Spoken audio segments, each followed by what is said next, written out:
La nuit de l'insomnie, je me souviens comme si c'était hier, l'été où j'avais 15 ans, mon meilleur ami Anthony et moi, nous avions décidé de passer la nuit ensemble. Ses parents étaient partis pour le week-end, et il m'avait invité à rester pour jouer à des jeux vidéo et regarder un film.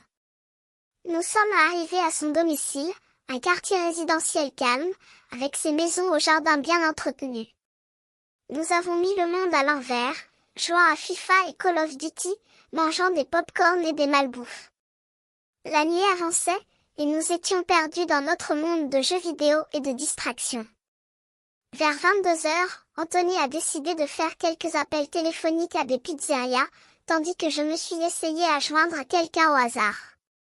J'ai composé quelques numéros, espérant trouver quelqu'un qui répondrait. Et, finalement, j'ai réussi à joindre un gars avec une voix grave et rauque.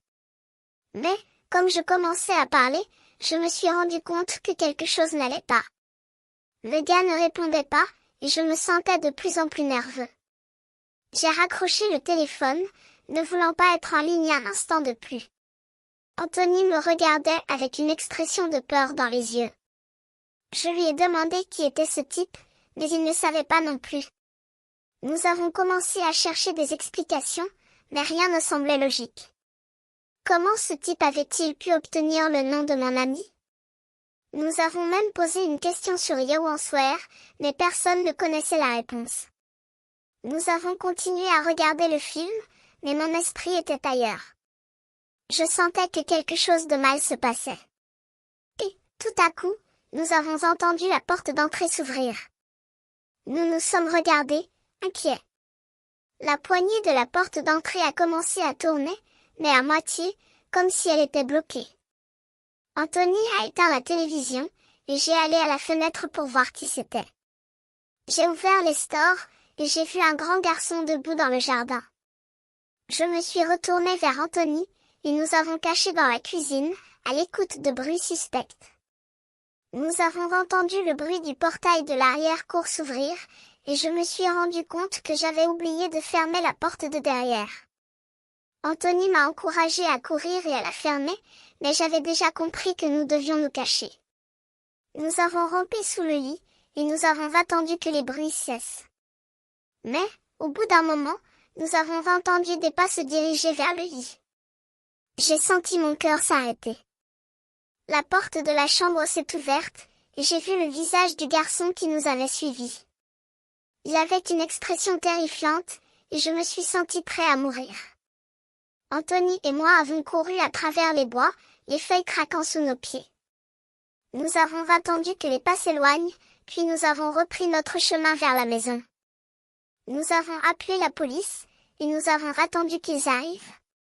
Mais, avant cela, j'ai allumé les lumières du jardin, et j'ai vu le garçon debout à l'arrière de la maison. Il a disparu dans les bois, et nous n'avons jamais plus vu personne. Maintenant, je suis mariée, et j'ai des enfants. Mais, parfois, la nuit, je me souviens de cette nuit où j'ai failli mourir avec mon ami Anthony. J'ai même des flashbacks de la nuit où j'ai dormi chez mon ami Paul, et j'ai entendu des bruits étranges venant de la pièce d'accent grave côté. Je me suis approchée de la porte, et j'ai entendu un léger coup sur le mur. J'ai couru vers la chambre de Paul, et nous avons trouvé la pièce en désordre. La fenêtre était ouverte, et le placard était vide. J'ai compris que quelqu'un avait été là, et je me suis senti de plus en plus inquiet. Je me suis levée du lit, et j'ai suivi Paul dans le couloir. Nous avons vérifié l'autre pièce, et nous avons trouvé des marques de lit et des sacs vides. Paul a compris que quelque chose n'allait pas, et nous avons commencé à chercher des explications. Mais, pour moi, cette nuit, c'est resté une énigme, une nuit où j'ai failli mourir, et où j'ai découvert que la vie est pleine de secrets et d'incertitudes. La nuit était tiède et sombre, nous nous étions rassemblés pour passer une soirée pyjama chez mon ami Jordan, un jeu vidéo épuisant et un bon moment avec des amis.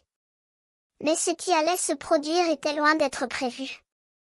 Nous avions décidé de nous installer dans le sous-sol, terrain de jeu idéal pour des heures de plaisir. Les canapés croulaient sous nos corps endormis, les réseaux de jeux vidéo résonnaient encore dans nos oreilles.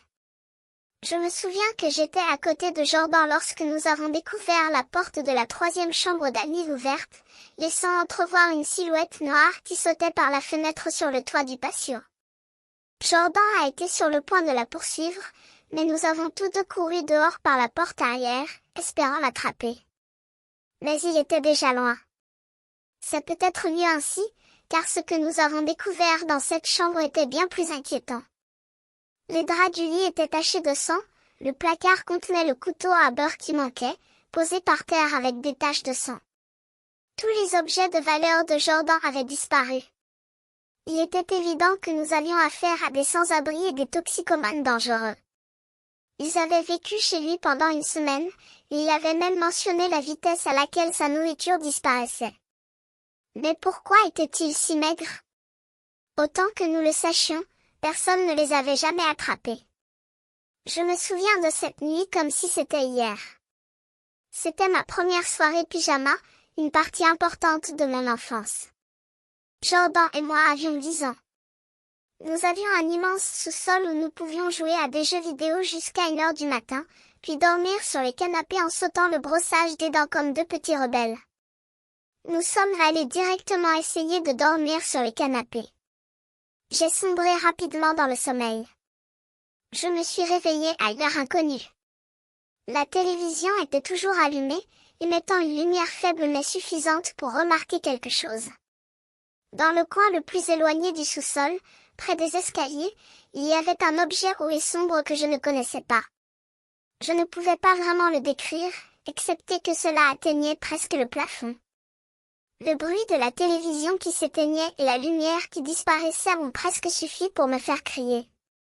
J'ai fermé les yeux et je suis restée allongée là, immobile. Je ne me souviens même pas m'être rendormie. Je me suis réveillée à nouveau avec un cri horrible et soudain venant d'en haut. C'était la mère de Jordan. Elle était assise dans la chambre de ses parents, en train de pleurer. Son père rentrait de la pièce, cherchant ce qu'elle avait vu. Il a fait irruption devant nous, mais il n'y avait personne dans la maison. Aucun signe d'entrée ou de sortie. Je suis toujours amie avec Jordan aujourd'hui, et la dernière fois que j'en ai parlé, il a dit que sa mère n'aimait pas en parler. Mais elle a admis une fois avoir vu une grande silhouette sombre debout près de la porte de leur chambre. Je suis sans aucun doute sûre que c'est ce que j'ai vu dans le sous-sol cette nuit-là.